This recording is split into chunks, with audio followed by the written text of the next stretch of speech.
Sir మీరు 2014 నుంచి చాలా వెంచర్లు వేశారంటారు. దాదాపు ఎన్ని వేసి ఉండొచ్చు మీరు? దాదాపు ఇప్పుడు 18th రన్నింగ్లో ఉన్నది. 18 వెంచర్లు వేశారు కదా. అందరికి కూడా ఇక్కడ 2 రకాలు కనిపిస్తారు. ఒకటి మిడిల్ క్లాస్ ఉంటారు, లోవర్ మిడిల్ క్లాస్ ఉంటారు. ఈడబ్ల్యూఎస్ వాళ్ళు అంటే 200 గజాలు 100 గజాలు ఉంటాయా, లేదు 110 గజాలు డివైడ్ అయి ఉంటాయా, లేదు కామన్గా అందరికీ ఉంటుందా? ఇప్పుడు జనరల్గా ఏంటంటే హెచ్ఎండిఏలో 150 స్క్వేర్ యార్డ్ అండ్ ఎబో అన్నట్టు, 150, 167 అండ్ 200 అండ్ ఎబో.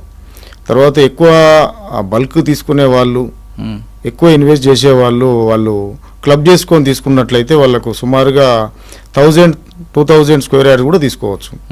అదే మామూలుగా ఒక మిడిల్ క్లాసు మీరు అన్నట్టు కొంచెం బడ్జెట్లో తీసుకోవాలని అనుకున్నప్పుడు వాళ్ళు ఒక 300 స్క్వేర్ యార్డ్ ప్లాట్ ఉందనుకోండి, వాళ్ళు పార్ట్ చేసి తీసుకోవచ్చు.